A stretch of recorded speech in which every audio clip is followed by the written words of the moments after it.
we go. Now, does it work over here? Come on. There we go. Okay. And there. All right. In theory, this is mostly going, I think. Whoops. Didn't mean to do that. There we go.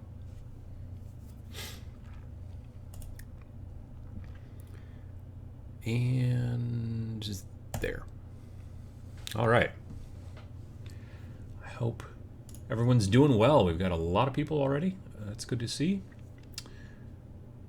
I see Emily's in the chat. I see, let's see here, BJ Morph, Troy Terrell, all kinds of people. John J, Darnock.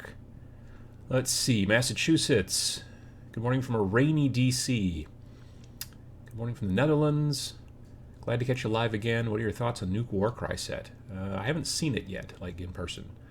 Greetings from Manchester. Let's see here. Poland, Texas, Atlanta, Denton. Got Matthew Sears here in the chat. Moderator Matt in the chat. Look at that. I am a poet. Let's see here. What else have we got? Germany. We've got Racine, Italy, Ontario, Philippines, Tampa. Very wet and windy Glasgow. It's very windy here, at least for us. Rochester, Scotland, Massachusetts. Let's see here. We've got Warwickshire, Devon, Miami, Florida, New Mexico, Manchester, North Essex, North. Greetings from Nova. Finishing up my Warhammer Quest Silver Tower minis today. Nice. Let's see here. What else? We got Sundered Psyche in the chat. Missed the last couple of shows. Glad to be back. Glad to have you. Windy Milwaukee. We've got Long Island. We've got Thailand. We've got Germany, Russia. Let's see here. Slovenia, Alberta. The crossbow guy is here. That is true. Cold Michigan. Your videos over the last few years got me to dip into the hobby with some Games Workshop games. Finally bit the bullet. Nice. Have you seen the new BattleTech stuff? The sculpts are amazing. I don't think I have then. No.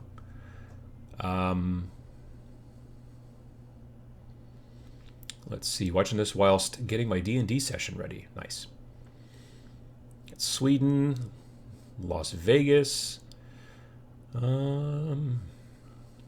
Let's see here. Lurking at work, but I'm glad I can join in the fun. I love the little Adam head in the thumbnail. Yeah, that is one of my emotes in Twitch chat. If you subscribe as a Twitch subscriber or whatever, then you get access to that little happy Uncle Adam head, which was drawn by our friend Zambies, who is also from Twitch, and she does commission Twitch emotes and things like that, and so I paid her to do that, and the bat wings that I use, and there's also a fez as well, and then I have other ones that I've done, but yeah, so that is a lot of fun. Let's see here. Got in a 100-can game of Gaslands last night. Didn't finish on account of all my vehicles got blown up and wrecked. Next time. Well, I mean, that's kind of the point of the game to some degree. I mean, you want to win, but also everything getting blown up is also, fun too. I'm delighted we had a nice dry day yesterday. I managed to spray can prime my whole start collecting to paint in winter. See, that's the thing. It's prepping for winter. If you live in an area where it becomes difficult to spray can or rattle can or whatever, winter is coming and you got to watch out for that stuff. Ever try to rehabilitate old crumbly Sculpey? No. Trying baby oil, but not convinced it's going to work. I'm a bit nervous about baby oil in general because, number one, I'm concerned that it will be difficult to paint over later on with that baby oil. Number two, I don't know where that baby oil comes from. Like, do they have to squeeze it out of the babies? It's probably not a good idea. I asked you 2 weeks before about priming, and now I'm finishing my second Skitarii. I'm really proud of them. Well, good to hear. That's good to hear. That's good progress. Nice. Very very good. Very good to hear that. Can you recommend a fine, ultrafine razor saw for conversions in resin? Well, I can definitely tell you that if you're going to be using a razor saw on resin, that you should wear a mask because all those little particles will go right into your lungs, which they're not supposed to be in there. Yeah, I don't think I have a razor saw. I would probably try to check at your hobby shop and see what they say, maybe. But if you've got one, like a gaming store might not have that kind of stuff, but it depends on the gaming store.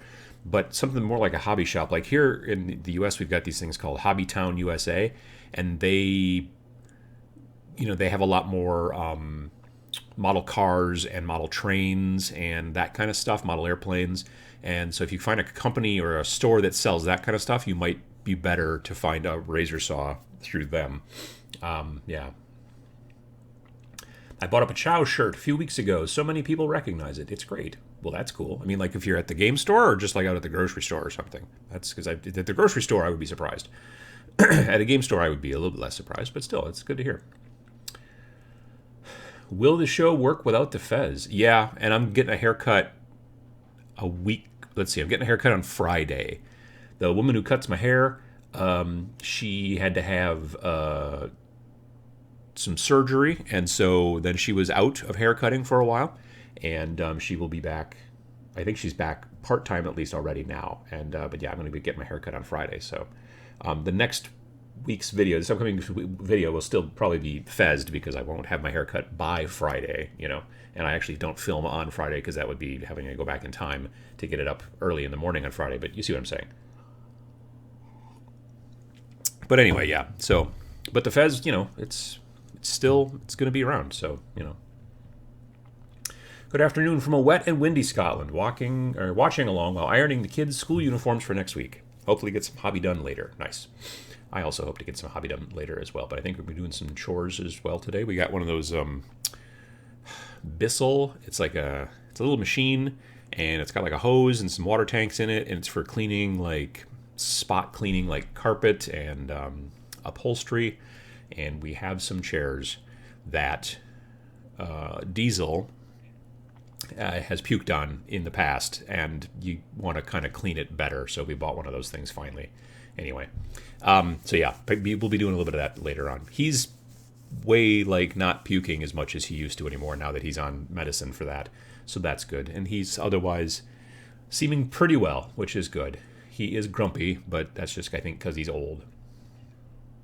A couple nights ago, he comes into the bedroom, and I happen to be awake slightly or whatever. It's like, I don't know, 3 o'clock in the morning, and I just happen to hear him come into the bedroom, and he's a big brown half Maine Coon cat, and he's 15 years old, and he's just, and we're not awake or anything. I mean, he doesn't know that we're awake, and he's just walking around, and he's just like, meh, meh, meh. He's just grumping as he walks around, and just meh, meh. And I don't know why. It was just weird. So anyway, yeah. But yeah, otherwise he's doing okay. So we're going to clean up some of his ick now, so hopefully we won't have to do it later. If you're in the Philippines near Marikina, probably best to prepare for the river overflow, just like the one we had back almost a decade ago. Well, that's good to hear. Adam says, I'm in Madison, I'm in full winter mode, preparing 6 Warriors of Rohan right now. Yeah, and I was just looking at the weather. This is very interesting if you're me, or if you live here in town. But this upcoming week, it's supposed to be surprisingly warm. By the end of the week, it's supposed to be in the mid-60s Fahrenheit, which is I think the high teens in your Celsiuses, which is weird for November. Yeah, it's I don't know what's going on. Let's see here. Actually went to Fez, Morocco a year or so ago. Wish I had known Adam was into them. I could have gotten him a genuine one. It probably wouldn't have fit. I'll be honest. I have a giant head. This is if you were watching this on a really, really, really, really, really big screen, then it is still probably smaller than my actual head. It's massive. And so I would think that people over there in the Mideast or whatever, or Morocco, or any of those, they're just generally smaller than I am. So most likely it would be a tiny little thing. It would look like a toy fez on my head. The fezzes that I have, and I have 5 of them now, are from a company called Fezorama out of Seattle. And it's their second largest size. They have a 4X, which actually is large on me. And I usually wear a 3X. So Cry Havoc Wargaming says, I want a Maine Coon. Well, he's half Maine Coon. So he's not as massive as a regular one, but he's still big. We got him from the shelter. So, yeah. Have you seen the previews, excuse me, for the new Combat Patrol Start Collecting boxes for Deathwatch and Space Wolves? If so, what are your thoughts on them? Yeah, I did see them a little bit. I mean, I think it's a smart play to some degree to be like, look, this is an entire Combat Patrol in a box. Sure, that's a smart thing. Like like the start collecting was a nice thing, but very frequently you looked at it and went, okay, cool, but if I buy 2 of these to try to build out an army, now I have 2 of these like weird named dudes that I can't have because there's only supposed to ever be 1 because they're uniques. And so that's a little weird. So now taking this idea from like, look, we're going to make these and make them so it is a complete beginning, like they're pushing Combat Patrol hard. It's in all of the new codices and all that stuff. So they're doing that. Now, that all being said, from what I understand, at least in the United States, they're going to be like $140, which since the old ones, this old Start Collecting boxes were like $90, $95, somewhere in there. That's kind of a big leap. So I don't know. That's going to be interesting. But I don't know, like, comparing like actual points to points. I've heard that, some of the old 40K Start Collecting boxes were as low as 300 points and some were as high as 600 points, but these should be in theory all around 500 points / 25 power, but we'll see. I don't know. It'll be interesting to see what's going on there. So Sundered Psyche says, I want a cat. I want to enjoy the grumps and the fleecy parades. 2 different cats, so you don't get those out of you don't get both of those out of one cat, which I guess would be a lot of noise, really. So let's see here. Starting to get back into 3D sculpting, but not interested in resin printing myself. Any thoughts on where to find people to print things for you? Oh, sure. I mean, there's plenty of people online.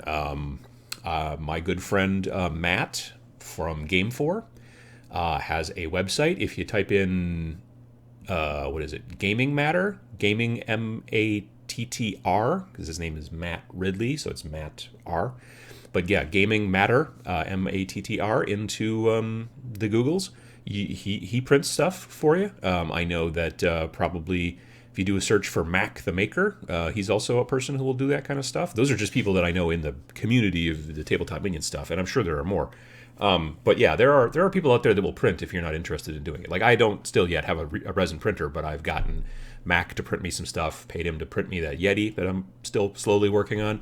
I got Matt from Game4 to print me some stuff, and so yeah, it's definitely something doable for sure. Do you think with the new edition of 40K will the Sisters of Battle Codex be good for a while, or might we get a new codex? I mean, you'll get a new codex. It'll be probably 2021, but there should be probably a new codex, I would think. And I don't know how soon in 2021. It'll probably be a little bit later 2021, most likely, because they have a tendency to kind of go through, like, the Sisters Codex is not that old. You know what I mean? It's relatively recent, I believe. So we know some of the new codices. Obviously, you got your Space Wolves and Death Watcher very soon, and then after that, there's Death Guard and something else. I forget what else.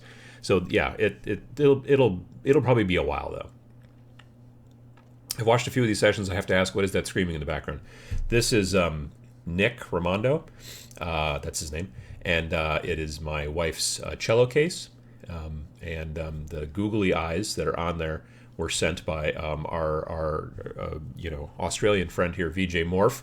And because it used to just sit there and hold my wife's cello and not have the eyes. And then people would ask, and now it's got eyes, which, and he's become a bit of a mascot within the videos. So there you go. That's Nick Raimondo. The name came from saying Necromundo, talking about it in a video, and the closed captioning didn't know what to do with that word. It got all the rest of the words right, in the closed captioning, but it didn't know what the YouTube closed captioning didn't know what to do with the word Necromunda, so it just decided that it was a proper name, Nick Raimondo, and so there you go. We decided that was his name. I think doing a complete 500 points in a box is a great idea for an easy entry point. Yeah, oh, absolutely. No, like I said, I think it's a smart idea. I just wonder if the price is going to be obviously a bit more daunting. Still, I mean, we're talking $140 American for a full starter army. But yeah, that's a good question. Let's see here. Find someone named Matt. They will likely be able to help with your printing. I mean, that's not necessarily always the case. October has ended, and the final count came at 129 orc models finished up during those 30 days, and now I am knocking out Lord Felthius and his guys in a Blight Hauler. Nice. That's a pretty good, moving along. Absolutely. Not sure if you've seen the Necron and Space Marine Codex and the whole core mechanic. Opinions on it. I mean, I've seen it. They sent me both of those books, but I'm not sure if you've seen the Necron and Space Marine Codex and the whole core mechanic. I don't know what you mean by the core mechanic in that situation. Oh, you mean like the core, like the type of troops are core troops? I mean, I guess I don't have much of an opinion on it because I don't really play 40k that much at all anymore. I haven't played actual full-blown regular 40k since the beginning of 8th. Otherwise, I've been focusing predominantly on, everything else, Kill Team, Warcry, that kind of stuff, Necromunda. But the concept that, I mean, it's a little bit like they used to back in the day. It used to be like only troops could hold objectives, and then they got rid of that in like 7th or 8th, I think 8th, and then anybody could hold objectives, just to a degree. And now they're saying that like this power, let's say this area of effect aura, whatever, that let's say this captain or lieutenant or whatever gives off only affects a certain type of troops that are known as core. I mean, it kind of makes sense to some degree. I again, not being a competitive player, I can't talk about. It's not that I can't. It's that it would be useless for me to talk about like strategy and like how it actually affects like the gameplay because I'm not smart enough to do that stuff. So yeah, there's that. Let's see here, VJ Morph. I have a printer. You can, there you go. Yeah, you do have a printer. That's a good point. Where's the fez? I should be wearing it probably because my hair is. I just took a shower, so it's going to be relatively ruly for about the next 20 minutes or so, and then it's going to start to go kapow. But yeah, I don't know. That's a good question. It's at the studio, but I have 4 other ones here, which I guess I could have technically worn, but yeah. I never shelled out for a start collecting box, so I'm probably less likely to get a combat patrol box, but they look good. Yeah, I mean, so far, like the setup, the number of models that are in there, I mean, it's not bad. I mean, in a perfect world, they would have multiple boxes where basically you'd go to the website, let's say, and just be like, oh, I kind of want, they'd have like, oh, we've got 3 different types of starters for this army and 3 different types of starters for that army. SKU-wise, like having these things on the shelf in your store, obviously they don't want to do that. But it would be nice. But what it does mean is that, sure, it's a great, like, low-hanging fruit, easy to get at, boom, now I have a combat patrol. But it also means that a lot of people are going to have the same combat patrol. So hopefully what they would do, the smart thing to do without making lots of extra SKUs, lots of extra, price points and all that kind of stuff. The smart thing would be like, okay, cool, you bought this start collecting box. Here's an article on the Warhammer community site about you can add this or this or this to it to make it into these different combat patrols. Or also, and I'm sure they'll do this, here's an article about how to take it from combat patrol to whatever the next step is. I forget. Strike force? I don't know. Whatever the next step is up. Incursion force. I don't know, something like that. But anyway, yeah, I could see them doing some of that stuff. Uncle Adam, do you have any tips for tires other than just painting them black? I would tell you to paint them a dark gray and then throw a black wash on them. Find yourself a dark gray paint from Vallejo. I would either go with something like basalt gray, or there is a gray black, or is it black gray? It's either gray black or black gray. They're both really dark gray colors. And if you did that, like if you look at a tire, unless you've just wiped it down with that stuff that you get at the auto parts store, to make your tires nice and glossy and shiny, tires are generally dark gray. They're not black. So if you want to do that, I would tell you to paint them dark gray and throw a black wash on them, and then it'll seep into the little crevices and make them a little bit darker there. And but they won't just be straight black. Nick Romano looks like a giant USB receptacle. Well, I can see that. Yesterday I painted for the first time in maybe a year, and I'm really impressed by how it came out. Some techniques are really like riding a bike. Yeah, I mean, they can be, certainly. Like once you kind of get the hang of things, it does definitely come along that way.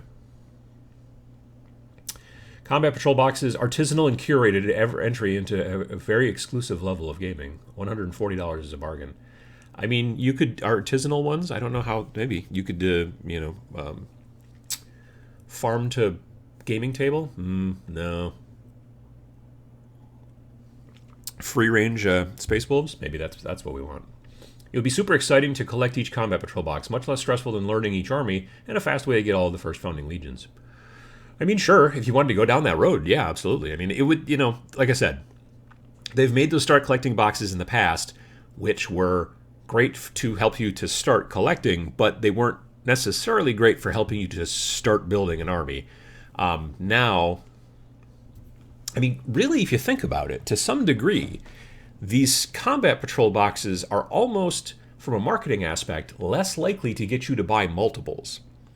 The start collecting boxes, there were plenty of articles written by, not Games Workshop generally, but other websites out there that are like, look, if you take 2 of these start collecting boxes and then add this and this, boom, you got 1,500 points, or whatever. Or if you buy 3 of this box and you sell this and this, and then you buy 2 of these and 1 of those and 6 of these, and then boom, you got a 1,500 point or a 2,000 point army. With these new start collecting boxes, because they are designed to be almost, in my mind, like, boom, here's your Combat Patrol, I wonder if people are going to be as likely to buy multiples to build an army bigger. I don't know. Now, on the other hand, that might also go the other way to be like, well, now you buy one of these, but then you got to buy all the regular stuff at normal prices. To be fair as well, I also haven't taken the time to sit down and look at the start collecting box to see, the Combat Patrol boxes to see if it's any kind of a bargain. Like, the old start collecting boxes were a bargain. There were plenty, like the Seraphon one was like, if you did the retail price of everything in there, it came to a certain price, and it was like, okay, it's this. So it'd be like, it's an $85 or $90 box, and there's $90 worth of stuff in there. Oh, plus there's also a Carnosaur, which is also another $85. So you feel like you got a Carnosaur for free. So there were some really, really good deals in those boxes, and I haven't taken the time to look at these new Combat Patrol boxes to see if they are actually good deals or not. So, the option to order a Tabletop Minions Fez would make an awesome Christmas present, or any time of the year, really. No pressure, though. Yeah, certainly probably not by Christmas. I am still kicking around the concept of reaching out to the folks that make the Fezes that I like and seeing. I've talked with the owner of the company a couple of times at Gen Con about what would it take. And so I'm still... We'll see. I don't know. It's an idea. I would be interested in doing it. It would have to be one of those deals where basically we would get like one made that would be a prototype. I would talk about it, make videos. It would be pre-orders, and then they would crank them out and send them off, because that would be the easiest way. It would almost be like it would be a Fez starter, not a Kickstarter. It would be like a Fez starter. That would be the plan right there. I've been using Black Templar contrast paint for tires. It's worked excellent. Yeah, I could see that too, definitely. Basalt Gray by Vallejo for the win. Oh, I love that color. I've used it in all kinds of stuff. Adam just bought an airbrush. Any tips on cleaning and storage? It's kind of the same tip. Always keep it in water. I mean, not when you're using it. That would be weird. But once you're done, take the airbrush apart, to clean it. And then the main body of the airbrush and then the nozzles, those you just leave in a jar or a glass of water, or if you do have one of those little kind of football-sized, American football, not soccer football, but one of those little tiny ultrasonic cleaners. Like right now down in the basement in the weird little Harry Potter room underneath the stairs, you would find my airbrushes, and they're both in fluid. If they stay wet all the time, they can never dry out. So, yeah, and they won't rust because they're made out of, like, I don't know, chrome or brass or something like that. So, yeah, they just won't rust. But yeah, I've had this airbrush now for probably not quite a decade, but probably 8 years. I've never had a clog, but that's because it always is in fluid when I'm not using it. So just basically I use, distilled water and a little bit of airbrush cleaner, but you could use whatever you want as far as that's concerned. Let's see here. Based on the new Space Marine decks, how do you feel about the full-on shift from abilities on units to stratagems? Again, I'm not really a competitive player, so I don't have any. I'm not the guy to ask about that kind of stuff. Unfortunately, like I have not looked that close at it. And like I said, I haven't played actual regular 40K since beginning part of 8th a little bit. So yeah, I predominantly play more of the skirmish games. Having core sets for each army and having a buy 4 get 30% off would allow for people to tailor their army and still get a good deal without GW having to create new SKUs. Yeah, I can see that. That's true. Let's see here. Turns out my cotton balls are actually kind of clumpy and gross. Any other thoughts on making Spanish moss for spooky trees? That's a good question. I mean, they sell that stuff sometimes at hobby stores and craft stores called lichen or lichen. I don't know. It's spelled lichen, but I think it's pronounced lichen. You could look for that maybe, and then just kind of glue it to the branches hanging down. I mean, that might work. Yeah, Spanish moss is a tough one. But yeah, I could see that your cotton balls would be pretty clumpy because you'd have to color them, otherwise they'd just be white Spanish moss, which would be weird. Spanish moss is usually from green to brown and kind of darker, right? Yeah, that's a good question. I don't know. Space Wolf Combat Patrol box is $140 for $260 worth of stuff. Well, that's a pretty good deal then. At that point, yeah, that's a pretty good deal. I just dropped $3K on a pre-painted army, Vietnam, from King and Country Toy Soldier Company in Singapore. The delivery arrives November 2nd. Cool. Let's see here. I probably wouldn't wear a minion fez, but I'd put one in my hobby room. Well, that's fun. I mean, at least. But yeah, you could always wear it to, like, when you go to a gaming convention. That's honestly, like, I generally... that's the place that I probably, other than at the studio because I need a haircut. Generally, I wear them mostly at conventions when I go to conventions. Sometimes I also wear them.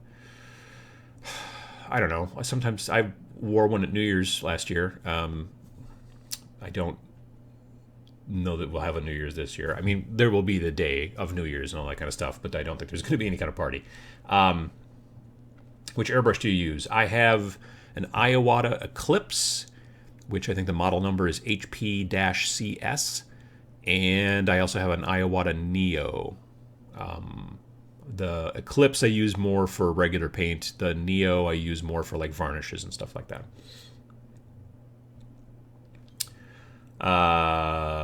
What compressor do you use? I have a Sparmax TC2000, I think is what it's called. I got both of them from my local Hobby Lobby, probably, like I said, 8 years ago. I haven't been into Hobby Lobby in a long time. I'm not really happy with them as a company anymore. But anyway, yeah, that's where I originally got mine. Spanish moss is actually a patina green color, like aged brass. Interesting. Let's see here. Maybe fake cobwebs soaked in water PVA solution and then painted after you've set it up to dry for Spanish moss. That could be kind of cool. Fake cobwebs would work, I bet, if you could get them. Yeah, you'd have to spray them a little bit, you're right, with some kind of PVA to, yeah. What about dryer shekels? What the heck are dryer shekels? I'm assuming you mean sheets, and for some reason your autocorrect turned it to shekels. Dryer sheets? Well, maybe there are dryer shekels. I don't know. I like that word. What do you think about the new Liquid Frost from GSW? It looks like awesome. I've not seen that. Being a miniature painter has allowed me to make touch-ups on my bike. Life skills. Yeah, absolutely. Frequently when things get broken, like knickknacks. We've got a knickknack from my in-laws. Some sort of little Christmas angel thing or whatever, and it got broken, and it is my job to glue it back together because I have glue and glue things together, and so there you go. The lichen I have in my terrain bits go from crumbly to supple depending on relative humidity. Yeah, that's the one downside of that stuff, is if you actually glue it to terrain, it may not last real long. I have this really old piece of terrain, like really old, that I made years and years and years ago. I'm going to try to show it to you. Not that you'll be able to see it very well. But it's this little kind of rocky sort of thing. Like it's pink foam. You can see the pink foam there. It's that stuff that you put on the outside of the house. And it has a skull, which is like one of those little plastic skull rings that you get, like at Halloween and stuff like that. I just cut the back of the ring off and then glued it to this. And it's just carved out. And you can see there's a couple little rocks and there's a lot of dust. But there are little spots. Ugh, they're just covered in junk now. Dust mostly. There are a couple little spots, like back behind in the backside of this, there's a little bit of like, and it's not lichen, it's more like that kind of colored, like crumbled up foam stuff that you can use. That stuff will last a lot longer than lichen/lichen. Eventually I'll figure, because when I say lichen, I think of like werewolves. Anyway, that foamy stuff will last a lot longer because it's more synthetic, whereas lichen is actually like real grown stuff and it won't last forever. So spray stuff on it, it could help too, but the foamy stuff won't look like Spanish moss. So I'm lucky to have other options than Hobby Lobby. Yeah, I mean, nowadays I either go to Hobby Town or I go to, for more crafty type stuff if needs be, or we've got a Michael's, we can go to that too. Dryer shekels, that's a good word for those dryer tokens that you get places instead of using cash. It's a good point. There you go. My wife and daughters use me to paint designs on their nails for holidays. Oh, there you go. That's cool. Good morning, Uncle Adam, and good morning, everyone. How y'all doing? Halloween, how'd it go? Basically stayed at home, obviously. Didn't have any kids come by because we didn't turn any lights on, which was fine. Just didn't think it was a good idea. Ordered a pizza, took forever to get here, which I guess we should have assumed, being Halloween. I mean, just, yeah.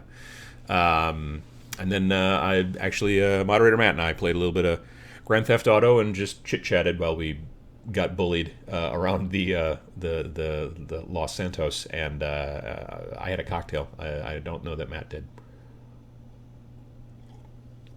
So that was pretty much Halloween. Crumbled up foamy stuff is flock. Oh, okay, there you go. I'm still using my GeoHex train I bought 25 years ago. Nice, I remember that stuff. If you soak the lichen in watered down PVA, it hardens and lasts while it's still looking good. Well, that's good. I could see that, yeah. Lichen can be likened to lichens, I suppose. Whoa, that blew my mind. Let's see here. No Halloween painting session. No, earlier in the day I did some kit bashing stuff. I did some building. I didn't do any painting yesterday. I just did building. But I didn't do it on Twitch. I thought about doing a Twitch evening surprise Saturday night, blah, blah, especially since I'm working on Night Haunts. I mean, it would kind of make sense. It would be a little on brand.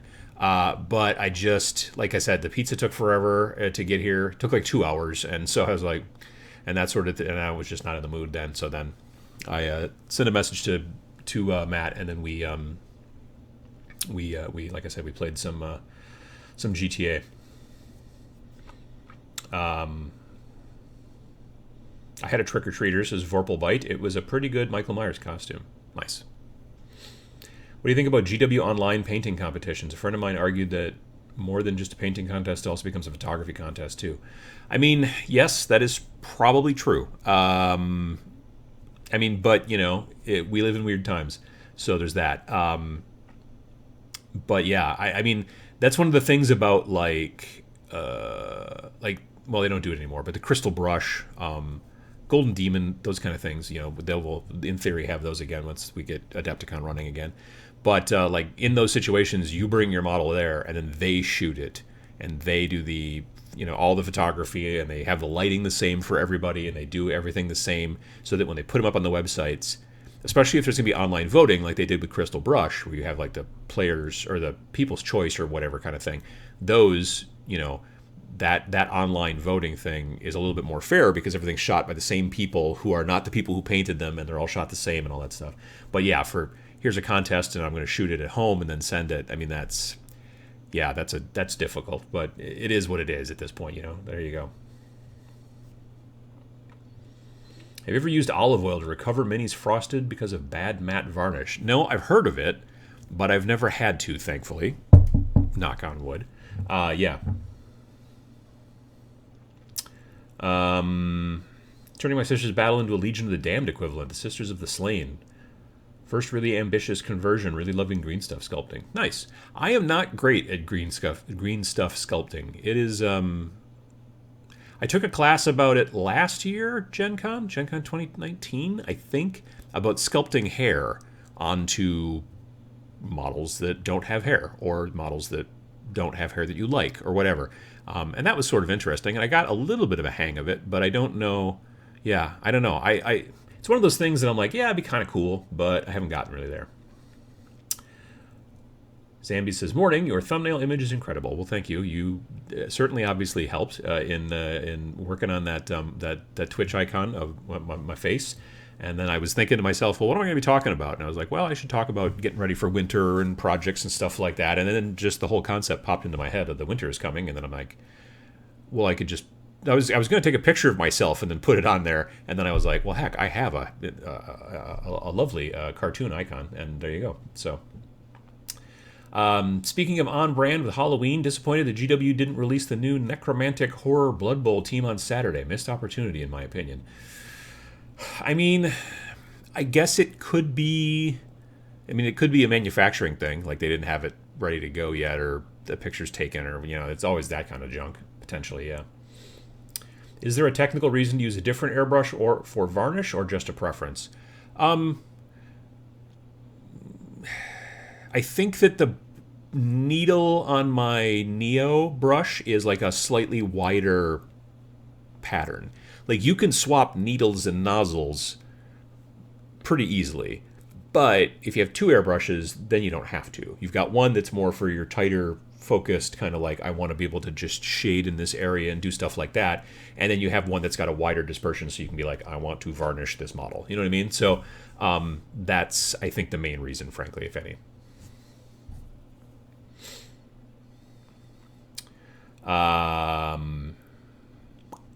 Let's see. I heard that if you have frosting from matte varnish, you can hit it with a gloss and then matte again to correct it. Yeah, I've heard that too. So that's also, I would probably go that way before I would throw a olive oil into it. I'm always nervous about any kind of additive like that.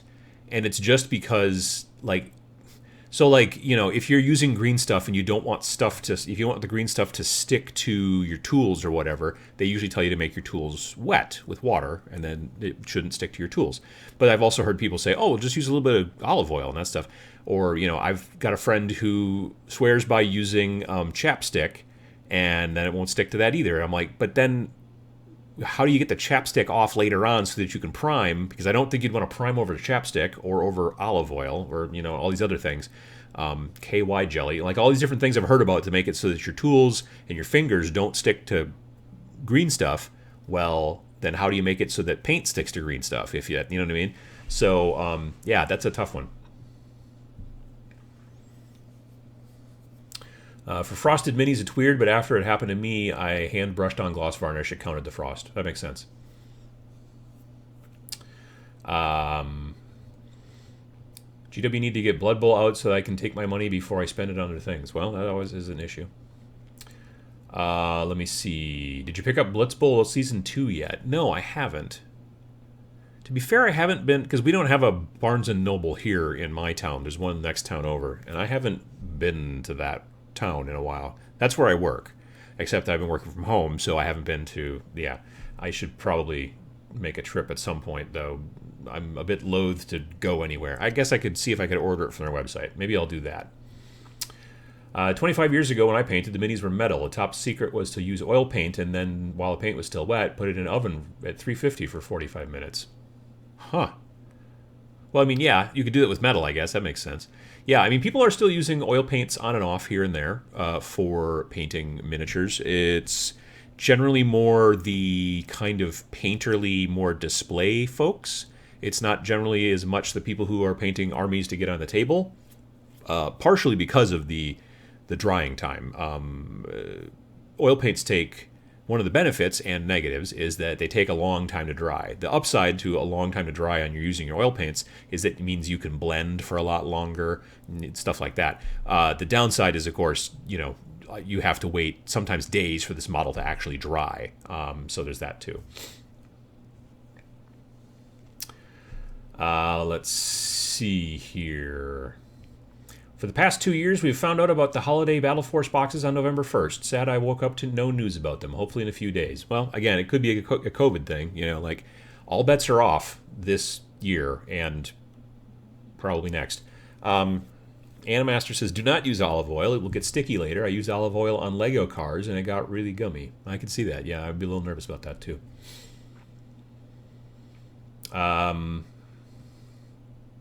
Any good brands of minis to use for conversions? The only cheap alternative I know of are Bones, but they don't work for armies.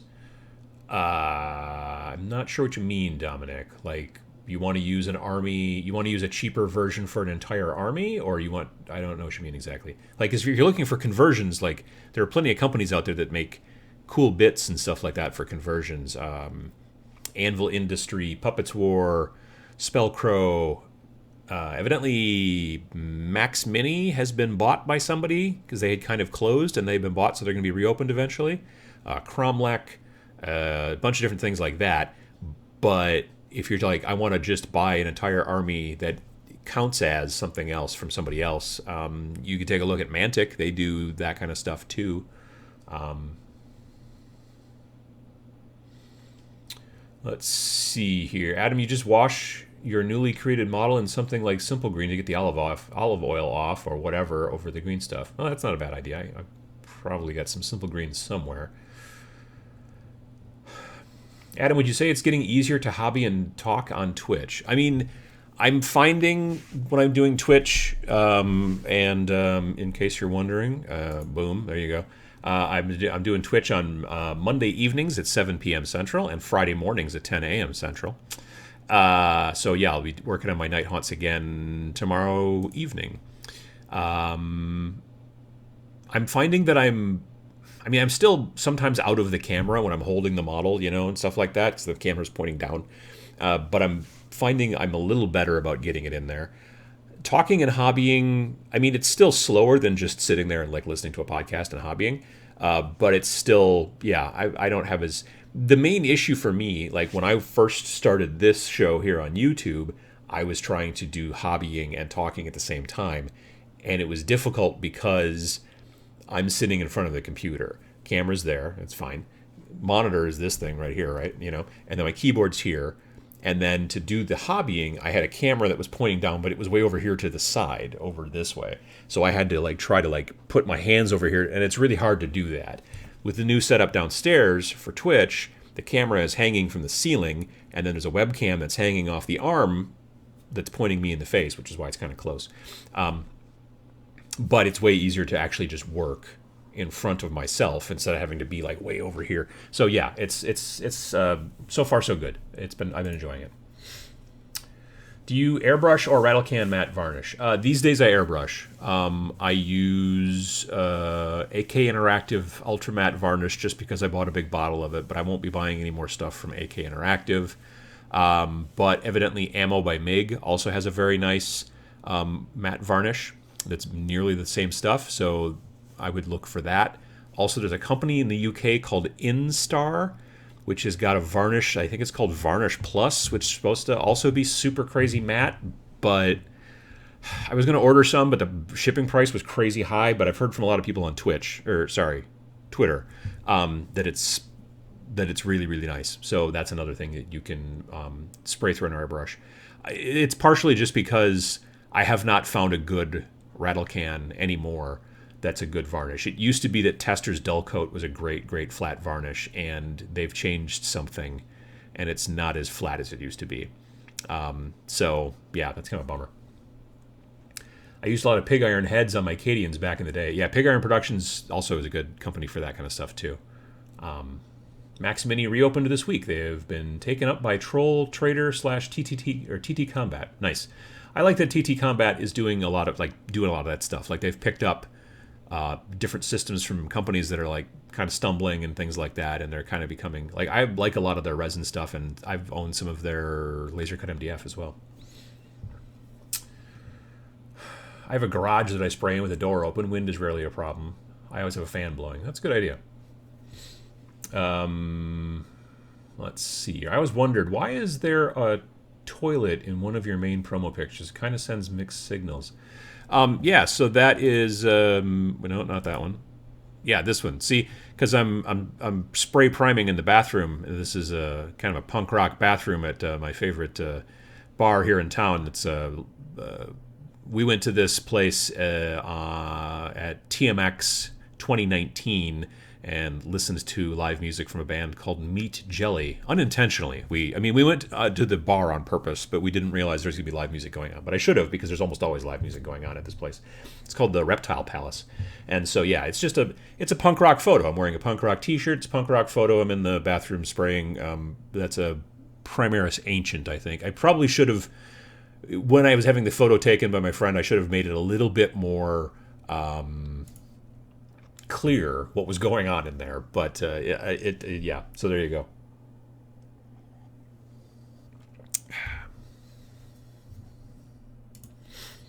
I was thinking about getting one of those airbrushes with a portable handheld compressors just for priming and zenithal highlighting. Thoughts? I haven't used any of those, so I'm not sure. It's a good question. Let's see. I'm not as flat as I used to be either. See, there's a good point. Yeah, no, I'm a little, yeah. I'm less flat, more round. That's a good point. Let's see here. There needs to be a so you live in Florida and you want a prime miniatures tutorial. Yeah, well, I don't live in Florida, so I wouldn't know. But I would assume it's predominantly humidity based. We do get kind of humid here in the summer sometimes. This summer was not actually that humid, which was sort of nice. It was pretty mild, honestly. But yeah, I know that generally it's difficult in the southern states, specifically Florida. Let's see here. I like that photo. It makes me smile. Oh, well, good. I'm glad to hear it. Do you have an airbrush booth? No, I have a weird little room underneath the stairs in the basement so we bought the house from my wife's grandparents, and her grandfather used to sit in this weird little room underneath the stairs, which I think was originally maybe a coal bin back in the day, long time ago, which means that a truck would drive into your driveway, and there was a little hatch on the side of your house, and they would open the hatch and shovel a bunch of coal in there, and then bill you, I assume, and then you would take that coal and shovel it into the furnace. I don't friggin' know. Anyway, that hatch is like welded shut now, which is good, but it's still down there in that still weird little room underneath the stairs. And my wife's grandfather used to write down there. He had a typewriter and all that kind of stuff in there. And then I now use it as an airbrush room. So I don't have a booth per se. It's just a room. But you can get those like little vent booths that, for about $100 on Amazon. That's where I've seen them the most. They usually have LED lighting inside, so they're nice and bright. And they have a filter, and they suck out a lot of the particulate and that kind of stuff. But yeah, I just wipe down that room a couple times a year, and it's fine.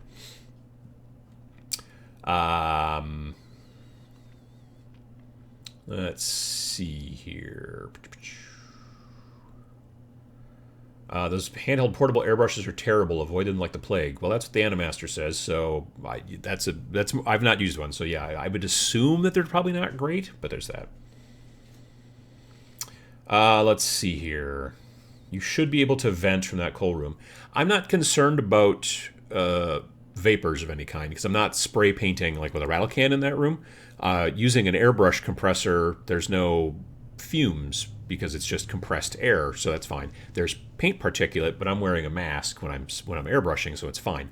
I would have to. I kicked around the idea initially of trying to figure out a way to like cut a hole in that door that used to be for the coal, and I talked to a couple of friends of mine and stuff, and they're like, well, I mean, you could like use a welder or something to cut it or something. I'm like, yeah. So yeah, I'll just wipe the room down. It's fine. But yeah. A little room underneath the stairs has a really interesting story. Well, in some situations. Weird Harry Potter under the stairs room. Gotta love that 100-year-old Midwestern home. Yeah, I mean, it's underneath the basement stairs. It's like, because the basement stairs come down, and then there's this little kind of area underneath there. And that's where I do my airbrushing. Let's see here. When any of my customers ask me to varnish their commission, I have to warn them that I live in Florida. Yeah, that's a good point, too. I mean, yeah, it's tough because you kind of like you want to airbrush, or sorry, you want to varnish in many situations. If you are, and I didn't realize this until relatively recently, if you are a display painter, then you generally don't varnish because you like the final thing when you get done to paint, like that's you're done. Like that's you, because if you go and varnish, it can very frequently, and I didn't realize this, it can change the way that the paint looks, and evidently if you got it to this point you're like boom, that's exactly like wow, that's what you wanted, right? Whereas for me, I'm varnishing for two reasons. One is because I generally want everything to be very flat. I just prefer that look. And number two, I also want to help to protect the paint from fingers and stuff like that, because you're picking up the model and moving it around on the table because you're playing with it. And whereas with the display stuff, you put on a shelf or you put it in a case and then you don't play with it. It's not a gaming piece. It's a look at being cool piece. So I didn't realize that. So yeah, it's interesting. And also the thing is that too, it's that very frequently the matte varnish is not the last step.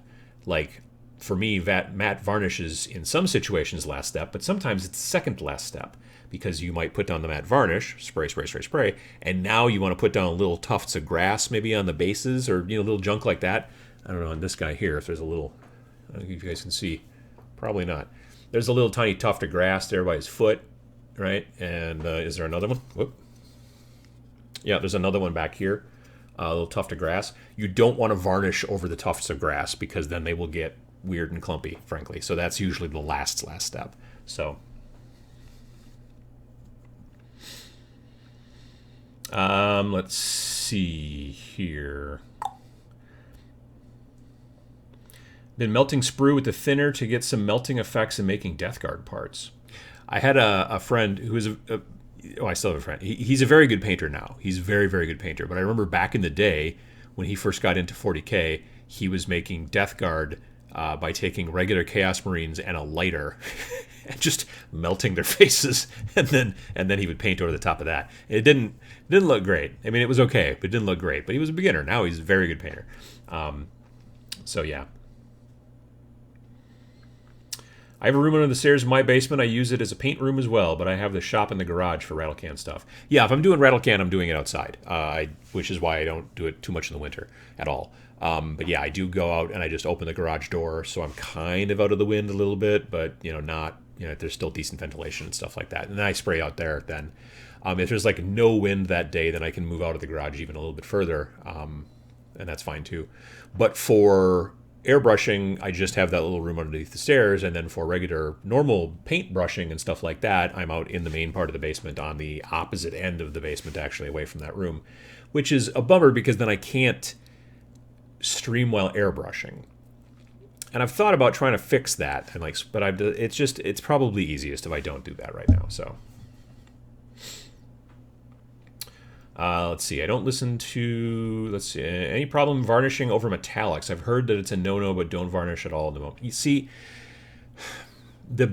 I've heard again from predominantly display painters that you don't want to matte varnish over metallics because it'll make the metallics look less metallic-y, less shiny. You'll get less glare, shine, which is what you're looking for because you're trying to make it look like a piece of metal. And I get that. I still generally do it, though. I generally matte varnish over. Some people will do matte varnish over the model and then paint the metallic parts so that they are unvarnished. It's up to you. Like I said, I matte varnish over metallics, and I'm generally not sad about it. Now, that being said, I have been trying to figure out whether I want to matte varnish over the top of like the night haunts that I've been working on lately on Twitch. They are predominantly base colored with, I airbrushed a bunch of the Turbo Dork, like shifting color kind of paints onto them to make their cloaks look all weird and glittery and kind of otherworldly or whatever. And it's been fun. I've been really enjoying the look. I just don't know if I put varnish over it, if it will screw it up or not. So I've been thinking about testing it on something. I don't know what yet. But yeah, I have not varnished over that. So I don't, if it becomes less glittery and stuff, well, then that's kind of a bummer. So I don't know. We'll see. But yeah, as far as like normal metallics and stuff like that, I generally don't have a problem putting a little bit of, putting the matte varnish over them. That's my own personal opinion. My dad used to use heat warp the plastic on model cars for collision effects. See, that I could see to work, like to bend the, that's a different thing. But just straight up just melting the faces with a lighter is probably also not a good idea either. It's like, smelly. Adam, what's the next Twitch project? I think it probably will be Tyranids. I think I'm going to be working on my Tyranid kill team because they're built, their bases are textured, and they are primed. And so I think I'm going to do that next is the plan.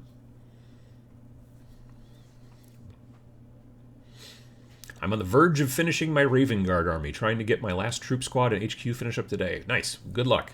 You can do it. Do you guys manage your painting backlogs at all? I'm considering selling some projects that I'm no longer excited about. I mean, there's nothing wrong with if you're like, I bought this, but now I really don't see myself doing it. You can either hold on to it and think that maybe your mind will change down the road, or you can decide to not. You know what I mean? Like you can just be like, I'm going to get rid of it. Anyone else notice the zigzag I got going on here? That is not planned. How did that I just keep noticing it in the little camera. I don't notice it as much down here, but in the little... Anyway. That's weird. Anyway. Yeah, so, I have not gone on a rash of eBay selling in a while. I've thought about it here and there. I probably ought to in some situations, but otherwise I've just been kind of keeping stuff on my shelves. I've got a bunch of shelves in the basement now that I set up, and so I've just been stacking a lot of stuff that I haven't used yet on the shelves. And there's more than I will probably ever use, potentially. And at some point I might decide to sit down and go, okay, let's just make a run and through this whole area and figure out what I want to sell and what I don't. But there's nothing wrong with doing that, especially if it makes you feel better. How hard is it to use enamel paint for model car kits? I've got a ton of it for my brother. It's not great for miniatures, honestly. When I very, very first miniatures I ever painted were some Battletech miniatures, and I used enamel paints from model cars and model planes because I used to do that when I was a kid, and it's not good. Yeah, acrylics are best for that kind of stuff. So, let's see here. Racing Stripe. No, I'll never... Yeah, I didn't... Anyway. Secretly an old-schooled Warhammer Fantasy Battles Chaos Dwarf. I'm a relatively tall dwarf, I guess, if that's the case. Uncle Adam, that's the symbol for hope. Nice. I've been building robot kits and playing guitar, staring at my 2-paint shelf. Yeah, I picked up, sometime last year, a Gunpla, whatever, I don't know. One of those Japanese robot type model kits. I picked it up from a Hobby Town, USA. I don't know why. They had a whole bunch. We were there. We were there for lunch because we were like, they also had a bunch of Vallejo paints, and we were looking at their Vallejo paint selection. This was actually after lunch. We didn't eat there. That would have been weird. But yeah, we were heading back to the office, and I just was looking at all these models. And I remember looking at like this model. I'm like, well, this will probably make a decent sized model. I mean, that's got to be, he's going to be a big, not as big as like an Imperial Knight, but a good sized plastic model, so it's got to be probably 50, 60, 70 bucks, And then I looked at it and found out it was $14. And I was like, why? So I've kicked around the concept of making a video about why there's such a price discrepancy between like these two models and that kind of stuff. I don't know that there's any benefit to it. It would get views, certainly. It's not necessarily the best reason to make a video. I would kind of almost like to sit down and try to actually figure out. I assume that probably this crazy Gunpla, whatever robot, is probably made in much higher quantities than Games Workshop stuff, that kind of thing. So there's that too. And there's all kinds of different reasons, I'm sure. But it is interesting sometimes when you look at this model and it's like $14 and comes with a whole bunch of parts and is like, I don't know, 6 inches tall when it's done. And then you look at a single miniature on a single sprue from Games Workshop, and this guy's like maybe $35. And you're like, it's weird that there's such a price difference. There's reasons, I'm assuming. I would like to know what they are. I just don't know what they are, but they're there. That zigzag in your beard is a hallmark of a comic book villain. Nice. It's not too bad. I'm okay with that. Let's see here. Gundam. That's the word I was looking for. Thank you. Markers are pretty good for the models. I got some good ones last time I was in Japan. Nice. Gunpla is hobby therapy. Like, they're in different color plastic, too, so you can put it together without painting it, from what I understand, which is also kind of neat. I just got some Night Haunts because of the Twitch channel content. Oh, well, there you go. The Night Haunts are just a hoot. They're a lot of fun to paint. I really enjoy messing around with... I don't know, like they can go really quickly with dry brushing, like messing around with the big makeup brushes. You can do a lot of like really interesting effects relatively quickly with them, and I like them. They are a little fiddly to build, and some of them, a good portion of them, have that huge zipper like seam running all the way down their back, which is a bit hard to hide. But other than that, they're pretty cool.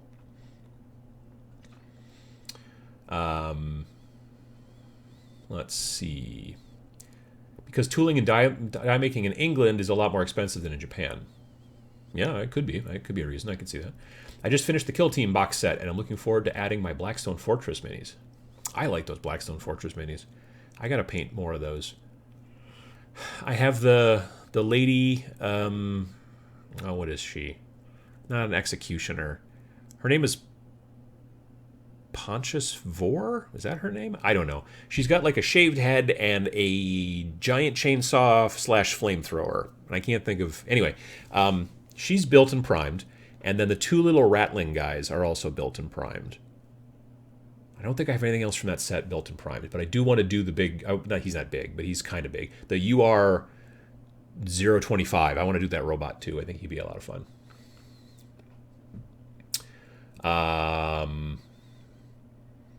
Let's see here. Your Twitch streams of Night Haunt painting have gotten me to pull the trigger on getting those models. Turbo Dork paint looks cool too. Yeah, it's really cool stuff. I like it. And it's neat that you can use it in either. You can use it either with a brush or with an airbrush. I mean, it's generally a slightly smoother effect when you use it with an airbrush, but that's to be expected of any paint.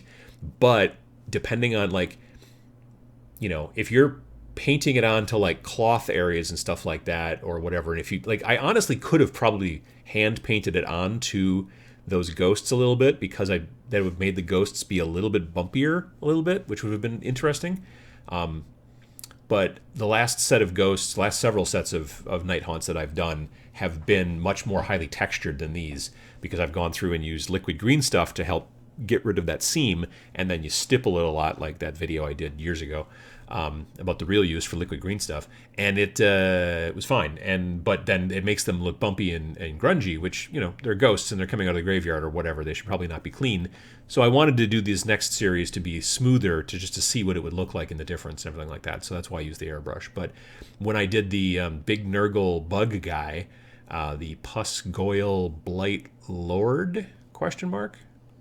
Blight King? Blight Lord, I think.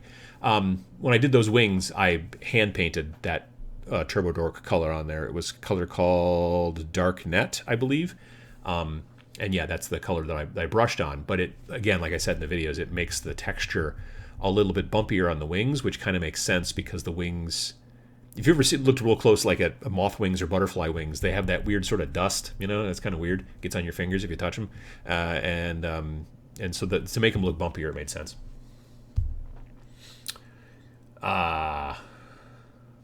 Let's see here. I think they factor in time to create lore and stats and rules into the cost of GW. Oh, sure. I mean, there's all that. I get that. Adam, are you going to get the Darkest Dungeon miniature game when it comes out? I don't even know that I've heard of that. Not Pontius. Pius Vor. I knew it was something like that. Yep, that's the name. The zipper seam is what's holding me back. I figured I'll pick up a Night Haunt Warcry when I'm good enough to cover them up. I mean, it's not the end of the world if people see them. You can just say it's like a Scooby-Doo villain, But Mr. Rogers, or not Mr. Rogers. I don't think there's ever a Mr. Rogers on... Man, Mr. Rogers on Scooby-Doo. That would have been something.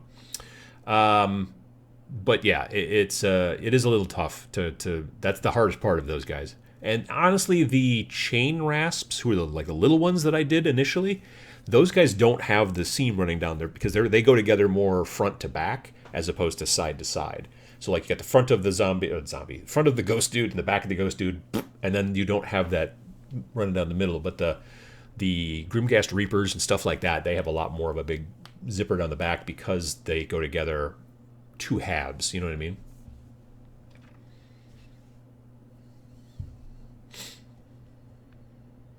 I've been listening to the Blackstone Fortress audiobooks while at work. I want to play it now. Oh, that's kind of cool. I didn't know there were audiobooks, but that makes sense. Currently painting the Judicar in rainy England. I love this model. I mean, that model got a lot of complaints, and I don't know why. I don't know if the people didn't like the head or the face or something like that. I think it's a cool. It's got a lot of attitude, I guess. It has, like, you look at it and you get an idea of what the person is thinking a little bit more than you do with some models. You know what I mean? And I kind of like that. But I'll be honest, I might maybe replace the head. I don't know. Captain Crotchhorn, yes, that's the guy riding on the bug. Yeah, he's riding on a saddle on this giant weird Nurgle bug, and on the front of his saddle there's this humongous horn coming right out of his kind of crotch area. I mean, it's not his crotch, it's on the saddle, but I think he's he's trying to maybe overcompensate. I'm just saying. Sun2 says, I haven't even started my Indominus models yet because my pile of shame is so big, and I'm trying to work on them in order. Currently working on Demon Prince and some Chaos Terminies. I mean, you got to work on them in the order you want to work on them. That's the thing. Finding the path in that situation that allows you to keep moving forward is important. If you're, if you constantly hop back and forth and half build this and half build that and half build, like picking kind of a thing and going at least to completion in one of the two phases. Okay, I have built this to completion. Cool. Am I going to start painting it now? Yes. Or no. And then I'll maybe build some other stuff or whatever. Or maybe I will build 6 of these things to completion, and then once I finish building the 6th one, I will then grab the 2nd one and start painting that because that's what I'm feeling like. Any kind of situation like that is good, but it's better to at least get finished with a build or finished with a paint as opposed to build a little bit, build a little bit, build a little bit, build a little bit, paint a little bit, build a little bit. It generally ends up in finished stuff more quickly, let's just say that, if that's your goal.